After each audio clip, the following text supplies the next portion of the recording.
कांग्रेस अकेले लड़ेगी चुनाव? ये सबसे बड़ा और अहम सवाल है। नई रणनीति बनाएंगे अखिलेश? दो लड़कों की जोड़ी में होगा क्या कलेश? अब यूपी बिहार पर पूरा फोकस, खुद को मजबूत करेगी कांग्रेस और चुनाव में नेताओं के नहीं होगी बत्ती गोल, खड़गे बनाएंगे पावरफुल। इन्हीं सवालों के साथ में चलिए चर्चा की शुरुआत करते हैं। हमारे साथ में ओपी सिंह, प्रवक्ता बीजेपी, अभिमन्यु त्यागी, प्रवक्ता कांग्रेस, और मेजर आशीष चतुर्वेदी समाजवादी पार्टी से हमारे साथ जुड़ गए। सबसे पहला सवाल अभिमन्यु त्यागी जी आपसे, चूंकि मल्लिकार्जुन खड़गे ने साफ कह दिया कि चाहे बिहार का विधानसभा चुनाव हो या फिर 27 में यूपी का विधानसभा चुनाव हो, कांग्रेस को खुद को मजबूत करने के लिए पहले पार्टी को मजबूत करना होगा और अकेले इन चुनावों में कांग्रेस को उतरना होगा। अब सवाल यहां पर ये उठता है कि इस समय इंडिया गठबंधन ने अपनी मजबूती एक बार फिर से दोनों सदनों में वक्फ बिल को पास करा के दिखा दिया है। इंडिया गठबंधन कितना मजबूत है और कांग्रेस अकेले मैदान में उतरेगी तो कैसे मुकाबला कर पाएगी इंडिया गठबंधन का, एनडीए गठबंधन का और बीजेपी का? क्या प्लानिंग है कांग्रेस की?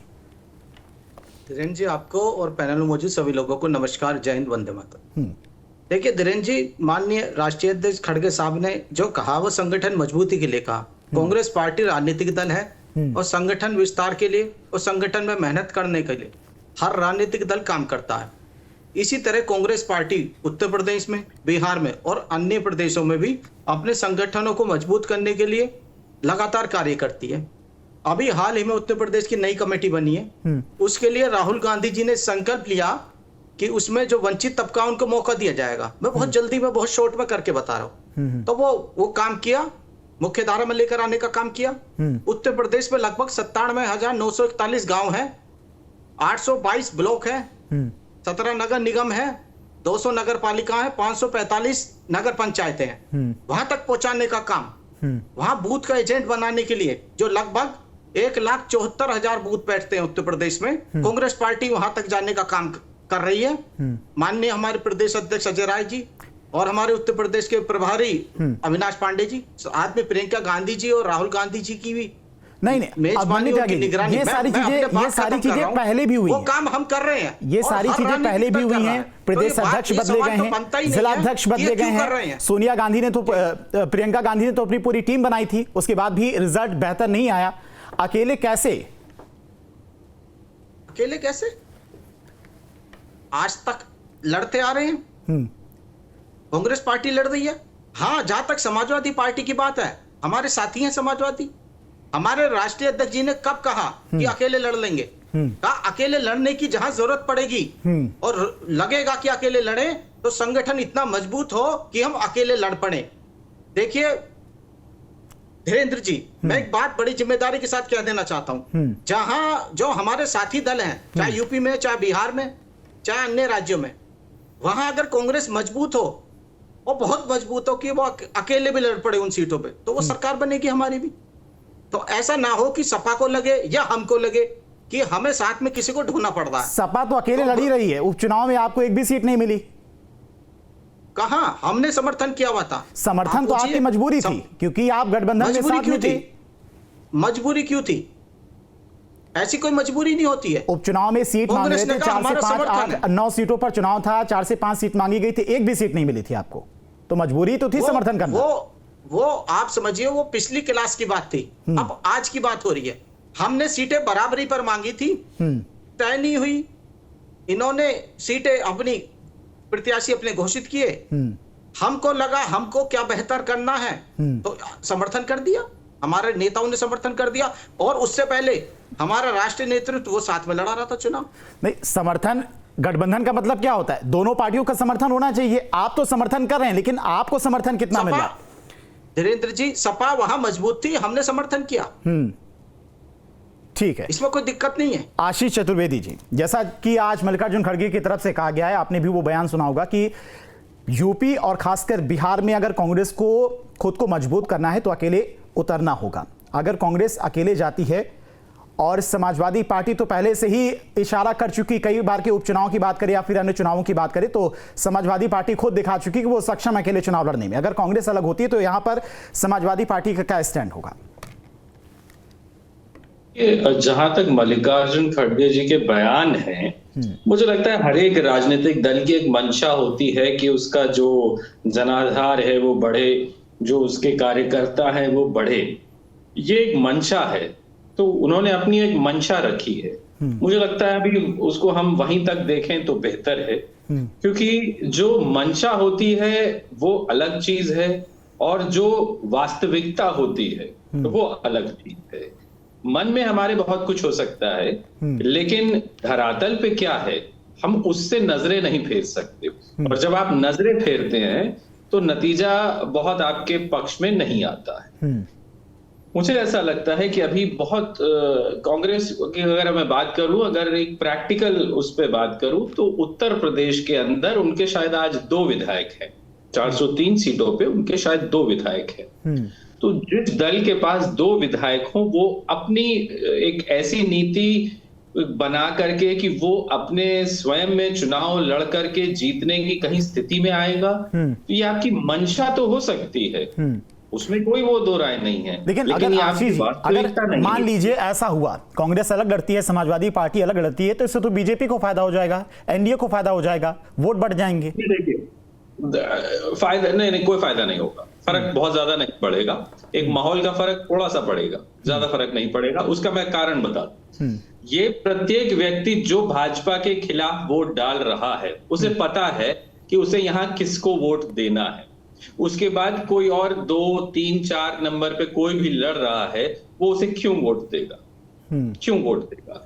या तो वो भाजपा की पॉलिसी में, उनकी सोच में विश्वास रखता होगा, या वो उनकी सोच में विश्वास नहीं रखता होगा। तो उत्तर प्रदेश के अंदर जो पार्टी उससे मजबूती से लड़ रही है, जो आज उसको टक्कर दे रही है, वो उसी को वोट देगा। तो कहीं ना कहीं जो मतदाता होता है वो ये देखता है कि कौन सा दल किसके साथ, उसमें मतलब उसे चुनना होता है 2 में ना, कि सत्ता पक्ष और विपक्ष। तो जो या तो वो सत्ता पक्ष को देते हैं या विपक्ष को देते हैं।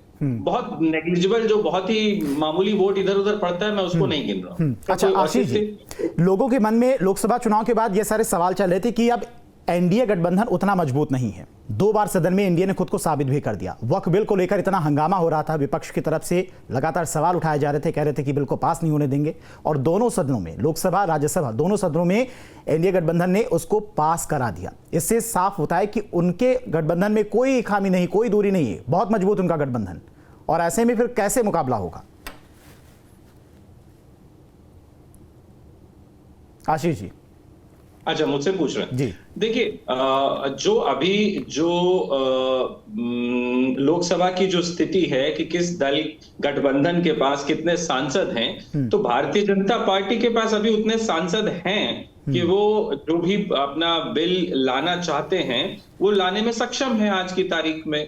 तो हाँ, एक बात जरूर है कि अभी जो 2-3 दल रहे, जैसे आपके आरजेडी रहा, टीडीपी रहा और नीतीश की पार्टी रही, तो कहीं ना कहीं इस वोटिंग पे अब जब वो अपने क्षेत्र में चुनाव में जाएंगे, उसका जो नुकसान उनको उठाना पड़ेगा, ये तो एकदम तय है कि भारतीय जनता पार्टी इस बिल को यदि लाना चाहती तो पहले भी ला सकती थी, लेकिन मुझे लगता है कि रणनीति के तहत वो नहीं लाई पहले, और अब लाई है। और उन्होंने जो ये वोट इन लोगों से भी उस पर डलवाया, अब उसका नुकसान, क्योंकि वो आशीष जी, वो जानते हैं, वो एक मैसेज देना चाहते थे जनता के बीच में, जिनके मन में ये सवाल था कि ये गठबंधन ज्यादा दिन चलेगा नहीं, टूट जाएगा, कमजोर गठबंधन है। ये मैसेज था एनडीए का, साफ कर दिया, लोगों के मन से ये बात निकाल दी कि उनके गठबंधन में कोई कमजोरी नहीं आई है, बेहद मजबूती के साथ सारे गठबंधन के नेता उनके साथ। लेकिन आप इस चीज से ये देखिए कि नीतीश की पार्टी के कितने सांसदों ने इस्तीफे दे दिए हैं, कितने नेताओं ने इस्तीफे दिए हैं, ये भी तो है। और विरोध के स्वर बाकी जगह भी रहेंगे। तो ये अभी आने वाले समय में उसका जो, क्योंकि वहां चुनाव भी है बिहार में, तो उसका आपको सीधा असर अभी बिहार के चुनाव में देखने को मिलेगा इस चीज का। ठीक है, ओपी सिंह जी, इंडिया गठबंधन को लेकर पहले तो आपका रिएक्शन क्या रहेगा? क्योंकि जिस तरह से एनडीए अपने गठबंधन को लेकर मजबूत है, कई बार ये दिखा भी दिया, दोनों सदनों से बिल भी पास हो गए, उसमें भी पूरी ताकत दिखा दी एनडीए ने अपने गठबंधन को लेकर कितनी मजबूती के साथ उनके सभी दल के नेता खड़े हुए हैं। अब इंडिया गठबंधन की बात करें, लोकसभा चुनाव के बाद जैसे जैसे वो बिखरता जा रहा है, सारे नेता अलग होते जा रहे हैं। ममता बनर्जी की तरफ से कभी कुछ बयान आता है, इधर आम आदमी पार्टी की दिल्ली में बात करें, वो अलग राह पर चल रही हैं। क्या कुछ कहेंगे? धीरेन्द्र जी, ये बात साफ है कि जब आपकी नीति नीयत विचारधारा कुछ भी नहीं मिलती है और आप केवल सीट जीतने के गणित से आपकी विचारधारा नहीं मिलती है, लेकिन आप एकजुट हुए हैं, क्यों हुए हैं? भारतीय जनता पार्टी को रोकना है और हमारी कुछ सीटें बढ़ जाए, यही इसी कारण ये हुए। लेकिन ये संतरे की तरह है, ऊपर से देखो तो एकदम एक है, उनको खोल के देखो तो सब अलग अलग है। आपने देखा नहीं देश के अंदर जिन प्रदेशों में चुनाव हुआ, ईडी गठबंधन की क्या स्थिति थी? जो समाजवादी पार्टी और दोनों कंधे से कंधा मिलाकर उत्तर प्रदेश में चल रहे थे, दिल्ली के चुनाव में क्या हुआ, मध्य प्रदेश के चुनाव में क्या हुआ, राजस्थान के चुनाव में क्या हुआ? यही समाजवादी पार्टी दिल्ली में पानी पी पी करके गाली दिया कांग्रेस को और आप पार्टी को समर्थन किया। ये देख रहे हैं। दूसरी बात, दोनों का मुद्दा एक है, डीएनए इनका एक है, परिवारवाद, तुष्टीकरण। दोनों इनकी राजनीति का केवल धुर दो है। 1992 से जब से समाजवादी पार्टी बनी और देश की आजादी के बाद से कांग्रेस। आप बताइए, जिस कांग्रेस का इस पूरे देश पर साम्राज्य था, देश की आजादी के बाद से लगातार लगभग जो है 90 तक उत्तर प्रदेश और बिहार में कांग्रेस का साम्राज्य रहा, आखिर इन्होंने क्या किया? इसका जवाब तो इनके खुद ढूंढना चाहिए कि हमने ऐसा कौन सा सरकार में रह करके काम किया कि जनता ने हमको नकार दिया, और नकारा नहीं, बुरी तरह से निकाल दिया। जो उत्तर प्रदेश और बिहार में अपनी मजबूती की बात सोच रहे हैं, आपकी उत्तर प्रदेश में क्या स्थिति है, बिहार में क्या स्थिति है? 403 में 2% जीते हो, तो इनकी जो स्थिति है वो छिपी। दूसरी बात, 3.5 दशक बाद मल्लिकार्जुन खड़गे को याद आया कि भाई उत्तर प्रदेश में और बिहार में कांग्रेस को मजबूत होना चाहिए। तब आया जब एकदम समाप्त हो गई बूथ की बात कर।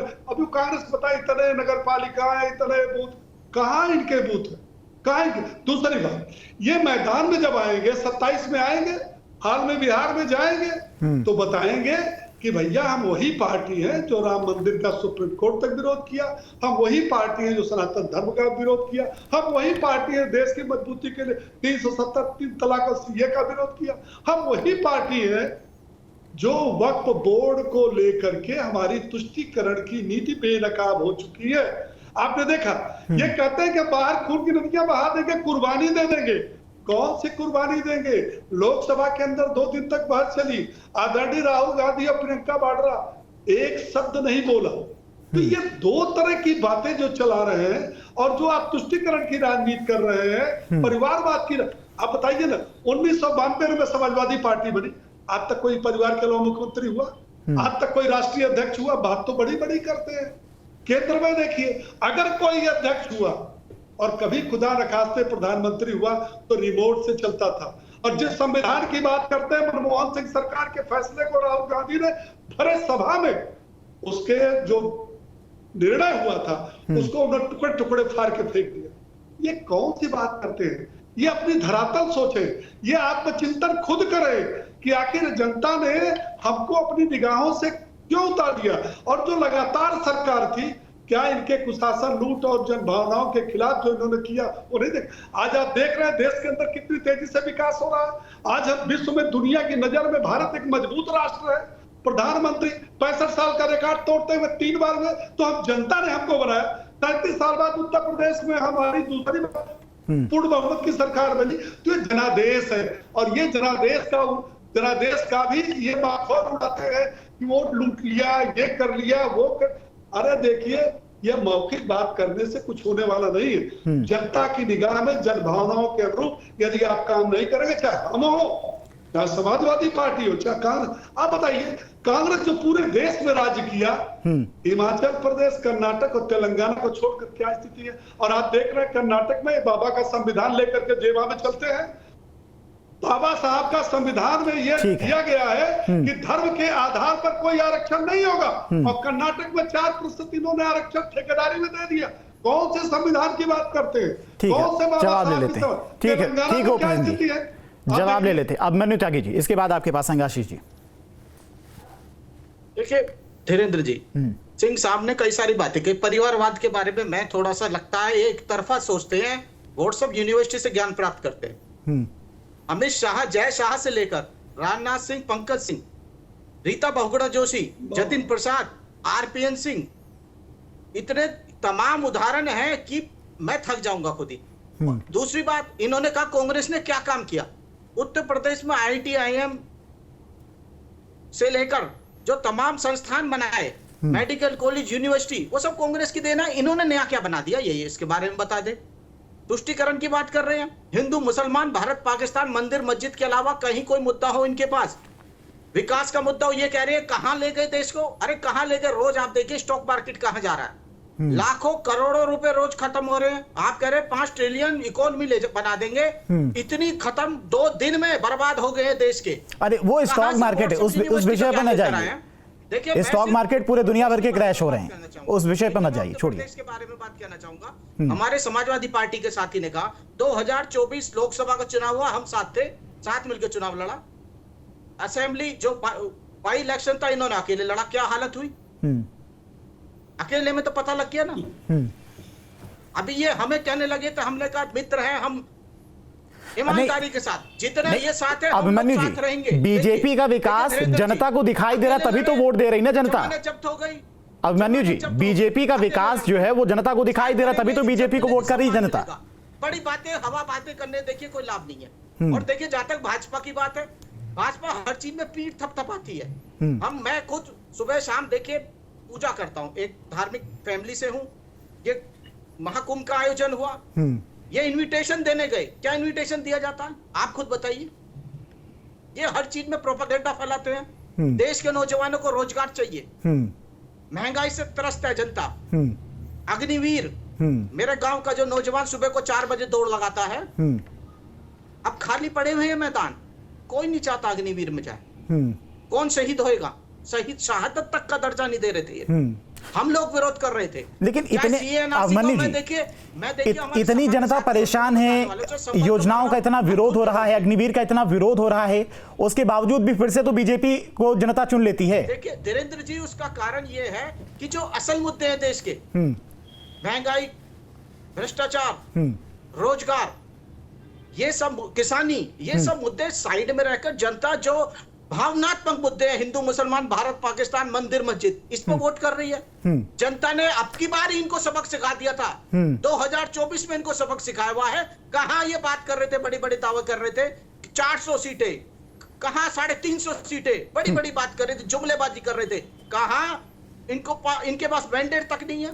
ये जिस राज्य में जाते हैं धीरेन्द्र जी, वहां कहते हैं 500 रुपए का सिलेंडर देंगे हम, कहीं कहते हैं 450 का सिलेंडर देंगे। और जब इनकी सरकार वहां बन रही है तो क्या कहते हैं, ये पैसा नहीं है हमारे पास, हम नहीं दे सकते। हर जगह झूठ पर झूठ, झूठ पर झूठ, झूठ पर झूठ, कितने दिन चलेगा आखिरकार। और एंटी इनकम्बेंसी इनके साथ भी रहेगी। कांग्रेस पार्टी को सबसे ज्यादा देखिए जनता ने भरोसा किया था, सबसे ज्यादा लंबे समय तक हम लोग किस लिए राज में रहे, कारण ये रहा क्योंकि हमने काम किया। आज भी जो कांग्रेस पार्टी के द्वारा किया हुआ कार्य है, उस पर आज भी जनता इनसे सवाल पूछती है और अब पूछने लगी है। और निश्चित तौर पर यह सरकार अब की बार उत्तर प्रदेश में भी जाने वाली है। कांग्रेस पार्टी का जो अलायंस है, इंडिया अलायंस है, मिलकर हम लड़ेंगे और जीतेंगे। ठीक है मेजर आशीष चतुर्वेदी जी, इंडिया गठबंधन आज के समय में आप कहां पर देखते हैं? क्योंकि इलेक्शन के बाद जिस तरह से इंडिया गठबंधन बिखरा है, आपस में ही नेता एक दूसरे से दूरी बनाने लगे हैं। चाहे दिल्ली में आम आदमी पार्टी की बात करें, आम आदमी पार्टी को समाजवादी पार्टी समर्थन कर रही थी तो कांग्रेस उसके खिलाफ लड़ रही थी, जबकि जब इंडिया गठबंधन बना था तो ये सारे नेता एक ही मंच पर थे। जो निश्चित रूप से कांग्रेस को भी ये समझना पड़ेगा कि जब आप गठबंधन करते हैं तो आप जहां पे कमजोर है वहां तो सीटों की अपेक्षा रखते हैं, लेकिन जहां आपको लगता है कि आप जीतने की स्थिति में है वहां आप अपने गठबंधन के साथियों को कोई सीट नहीं देते हैं। उदाहरण के लिए राजस्थान, मध्य प्रदेश, हरियाणा और फिर दिल्ली, सब जगह आप चुनाव लड़े, सब जगह आपने अपने गठबंधन के साथियों को कोई सीट नहीं दी।